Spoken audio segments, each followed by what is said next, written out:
Okey, berbalik kepada belum taksonomi kita tadi, ni adalah antara contoh yang saya sempat buat lah.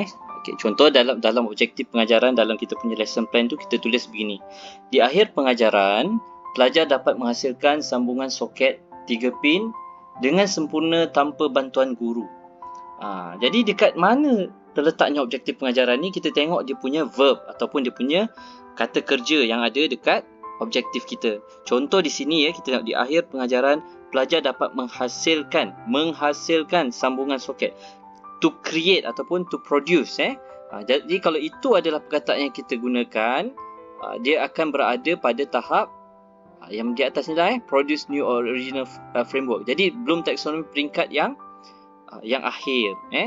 Kalau kita kata pelajar dapat membincangkan, contohnya membincangkan cara-cara untuk memasang plug 3 pin. Dia berada pada level yang kedua, iaitu kefahaman sahaja. Begitu. Alright. Berkaitan dengan kaedah pengajaran, jadi ini adalah salah satu gambar yang saya dapat daripada internet. Saya rasa ini antara yang mudah untuk menerangkan apa yang kita nak tulis dalam kaedah pengajaran. Jadi kita boleh tulis, okey, sebenarnya bila kita nak huraikan kaedah pengajaran ni, dia terangkum dalam satu kerangka yang cukup besar, iaitu di dalamnya ada teori pendidikan dan di dalamnya ada pendekatan-pendekatan yang dalam pendidikan yang kita sebutkan sebelum ni, seperti heutagogy, pedagogi, cybergogy dan sebagainya. Andragogy, ingat kan tentang the art and science of teaching tu kan. Jadi dia terangkum di dalam perkara-perkara tersebut. Tetapi pendetailannya itu adalah seperti dalam gambar rajah ni lah. Dia pendekatan pengajaran yang khusus. Di dalam pengajaran yang besar tu dia ada induktif, didaktif, tematik, integratif, elektik. Jadi di mana sebenarnya kita punya kaedah tu? Kalau kita banyak soal contohnya, kita soal, kemudian kita conclude. Itu lebih kepada induktif approach. Kalau didaktif contohnya kita cerita tentang enjin. Komponen enjin, komponen A, komponen B, komponen itu adalah didaktif. Okey, yang lain tu boleh carilah dia punya huraian. Okey, dari segi strategi pengajaran ni kita tahu dia ada pemusatan guru dan pemusatan murid, ataupun student centered dengan teacher centered.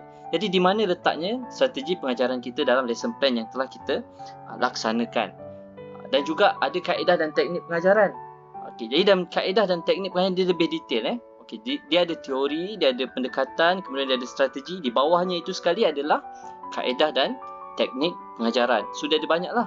Dia bercerita, bermain, lawatan, perbincangan, demonstrasi, penyelesaian masalah. Jadi suka saya kongsikan dekat sini dalam pendidikan teknikal dan vocational, selalunya kita ada kaedah demonstrasi lah dengan penyelesaian masalah. Okey. Apa itu kaedah demonstrasi? Ni saya brief sikit tentang demonstrasi sebab dia kaedah yang common dalam TVET. A demonstration is a practical display or exhibition of a process that serves to show or point out clearly the fundamental principles or actions involved. Maksudnya kita tunjuk cara, proses macam mana nak buat. Selalu dalam mengajar practical ataupun amali, kita akan gunakan banyak kaedah demonstrasi dan pelajar akan menurut ataupun mengikuti langkah-langkah yang telah kita tetapkan. Dan begitulah seterusnya. Terdapat juga kaedah-kaedah yang lain. Kalau kita tengokkan, mungkin ada perbincangan dalam kelas teori kita. Mungkin kita ada kaedah bermain.